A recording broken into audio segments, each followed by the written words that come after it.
नमस्कार दोस्तों, स्वागत है आपका स्टेनो गुरु यूट्यूब चैनल। दोस्तों आज की वीडियो हम लोग प्रैक्टिस करने वाले हैं 100 शब्द प्रति मिनट की स्पीड से डिक्टेशन का अभ्यास करेंगे, जो कि आपके रामधारी गुप्ता खंड 1 से होगा। और इस क्रम में हमारा 28वां वीडियो है। इससे पहले हमने 27 वीडियो अपलोड किए। अगर आपने नहीं देखा तो आप हमारे प्ले लिस्ट में जाएंगे, वहाँ पे आपको क्रम वाइज वीडियो मिल जाएगा। अपने हिसाब से आप प्रैक्टिस करके अपनी स्पीड बढ़ा सकते हैं। और इसमें जो आउटलाइन दिया गया है वो ऋषि प्रणाली में है। अगर आउटलाइन आपको अच्छी लगी तो अपने डिक्टेशन में प्रयोग कर सकते हैं।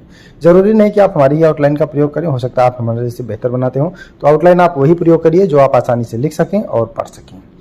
वीडियो पसंद आए तो वीडियो को लाइक कर देना। चैनल पर पहली बार आए तो सब्सक्राइब करके नोटिफिकेशन बेल जरूर ऑन करना। इसके अलावा दोस्तों, अगर आप डेली डिक्टेशन चाहते हैं तो आप चाहें तो चैनल का मेंबरशिप ले सकते हैं, पेड ग्रुप को ज्वाइन कर सकते हैं। अधिक जानकारी के लिए आप हमें मेल कर सकते हैं। हमारी मेल आईडी है study4stenographer@gmail.com। तो ज्यादा समय न लेते हुए चलिए स्टार्ट करें। रेडी? 5 सेकंड,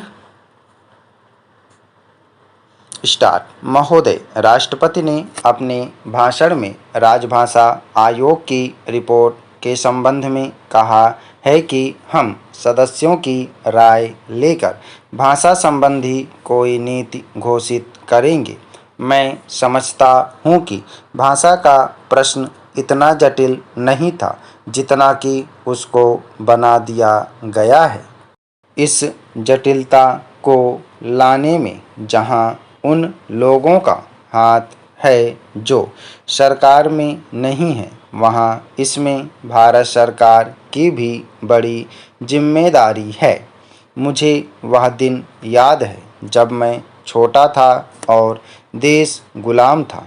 उस वक्त महात्मा गांधी हिंदी के संबंध में चर्चा करते थे और उनकी कृपा के फलस्वरूप और उनके प्रयास के फलस्वरूप सभी प्रांतों में हिंदी की सभाएं खोली गईं और वहाँ हिंदी का प्रचार किया गया। उस समय हम अंग्रेज़ों के गुलाम थे और अंग्रेज़ों ने ही हमारी राजभाषा अंग्रेजी घोषित कर रखी थी। तब हम अंग्रेजी से दूर थे और हिंदी के निकट थे। लेकिन आज जब हमारी अपनी सरकार है, अपना शासन है, हम हिंदी से दूर होते चले जा रहे हैं। एक समय था जब देश में हिंदी के संबंध में एक मत था। जब देश स्वतंत्र हुआ उस समय हिंदी के संबंध में घोषणा हो जानी चाहिए थी, लेकिन उस समय सरकार चुप हो गई। अब जो देर हो रही है, इससे भाषा संबंधी समस्याएं बढ़ती जा रही हैं। मैं नम्रता के साथ सदन के सदस्यों के सम्मुख यह निवेदन करना चाहूँगा कि कितनी विचित्र स्थिति है कि आज हमको अंग्रेजी भाषा का मोह पैदा हो रहा है।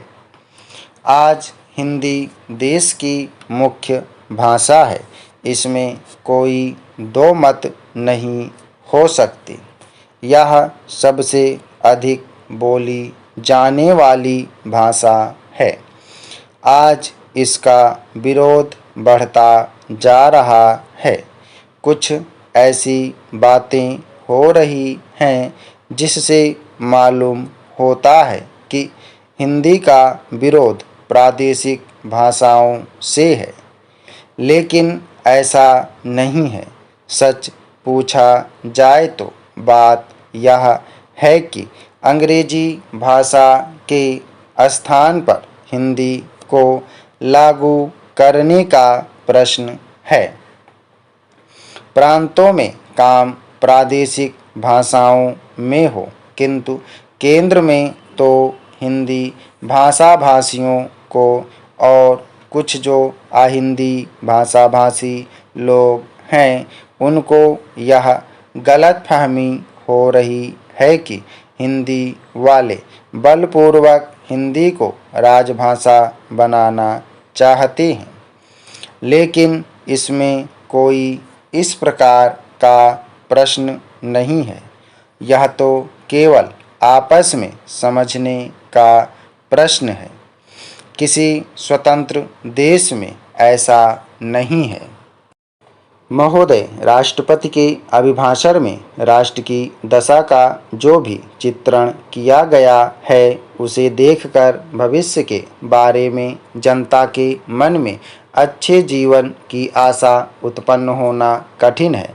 अभिभाषण में अधिक बल शासन ने अभी तक जो कुछ किया है उसकी ओर दिया गया है, जबकि यह सदन और राष्ट्र की जनता आज हमारे सामने जो संकट खड़े हैं उनका निराकरण किस प्रकार किया जाएगा, इसके संबंध में मार्गदर्शन की आशा करती थी। राष्ट्र जीवन के भिन्न भिन्न क्षेत्रों में सरकार द्वारा अपनाई गई नीतियों के जो परिणाम हुए हैं वे हमारे सामने हैं और मुझे यह देखकर बड़ा दुख हुआ है कि राष्ट्रपति महोदय के अभिभाषण में राष्ट्र की सुरक्षा के लिए, एकता के लिए जो नए नए संकट खड़े हो रहे हैं उनका कोई उल्लेख नहीं किया गया है। कुछ ही दिन हुए हमारे रक्षा मंत्री ने एक भाषण में कहा था कि भारत 100% सुरक्षित नहीं है। किसी देश का रक्षा मंत्री सार्वजनिक रूप से इस तरह के विचार व्यक्त करे तो यह प्रश्न स्वाभाविक रूप से खड़ा होता है कि राष्ट्र की सुरक्षा की ओर, जो कि सर्वोपरि है, ध्यान देने के लिए पूरा प्रयत्न क्यों नहीं किया गया। सभी जानते हैं कि सुरक्षा के लिए जो भी संकट है वह हमारे पड़ोसी से है और वह पड़ोसी आणविक शस्त्रों की मांग कर रहा है। वे शस्त्र किस के विरुद्ध काम में लाए जाएंगे, इसके संबंध में किसी को संदेह नहीं है, किंतु प्रश्न है क्या हमारा सैनिक बल, हमारा साज सामान किसी भी आक्रमण का सफलतापूर्वक सामना करने में समर्थ है। मैं यह स्वीकार करता हूँ कि किसी बड़े युद्ध की आशंका नहीं है, किंतु पाकिस्तान के नेता अपनी जनता का ध्यान वहाँ की गिरती हुई आर्थिक स्थिति से दूर करने के लिए किसी भी समय कश्मीर के प्रश्न पर अंतर्राष्ट्रीय सैनिक हस्तक्षेप को निमंत्रण देने के लिए झगड़ा कर सकते हैं और कोई भी परिस्थिति उत्पन्न हो, देश की जनता इस सरकार से यह आश्वासन चाहती है कि जहां तक पाकिस्तान के आक्रमण का प्रश्न है, भारत 100% सुरक्षित है। इस संबंध में सरकार को जनता के मन में विश्वास उत्पन्न करने का प्रयत्न करना चाहिए। जहां तक कश्मीर का प्रश्न है, सरकार किसी भी अन्य विदेशी शक्ति से वार्ता करने के लिए तैयार नहीं है।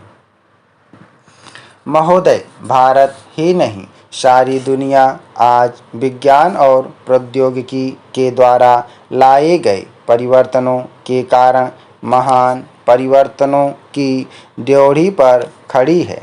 इन चीज़ों ने लोगों के जीवन को बदला तो है, किंतु केवल ऊपरी तौर पर। आज हमारे पास ऊंची ऊंची और सुंदर सुंदर इमारतें हैं। खेतीबाड़ी के कुछ आधुनिक तरीके भी हमें मालूम हैं, लेकिन आज हमें एक नए प्रकार के मानव की आवश्यकता है। ऐसा मानव जो विस्तारशील ज्ञान को वास्तविक उच्च जीवन के लिए उपयोग कर सके। मेरे विचार से गांधी जी ने यही करने का प्रयत्न किया, एक मानव निर्माण करने का। मैं नहीं कह सकती कि मनुष्य का स्वभाव जैसा है उसे देखते हुए आज की दुनिया में ऐसा करना संभव होगा या नहीं, किंतु इस दिशा में प्रयत्न करना उपयुक्त होगा और केवल बुद्धिजीवी ही इस तरह का प्रयत्न और दूसरों का मार्गदर्शन कर सकते हैं। आज दुनिया बहुत छोटी हो गई है और हम अलग अलग खानों में बंटकर नहीं रह सकते। हमें अपने लक्ष्य प्राप्ति के लिए कहीं अधिक एक होकर रहने की आवश्यकता है। हम लोकतंत्र में विश्वास करते हैं। एक तो संसदीय प्रणाली की सरकार के अर्थ में, दूसरे उस तरीके में जिस तरीके से हम अपनी पार्टी में और अन्यत्र काम करते हैं।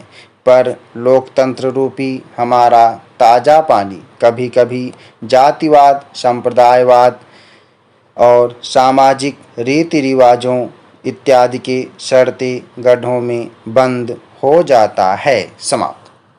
ओके दोस्तों, आप लोग इसको प्रैक्टिस करिएगा। सभी लोग मैटर को प्रैक्टिस और ट्रांसक्राइब करेंगे। पंचुएशन लेके 100 शब्द प्रति मिनट की स्पीड से है। उम्मीद है कि दोस्तों वीडियो आपको पसंद आया होगा, तो वीडियो को लाइक कर देना और अगर अभी तक आपने हमारे चैनल को सब्सक्राइब नहीं किया तो प्लीज़ सब्सक्राइब करके नोटिफिकेशन बेल ऑन करना।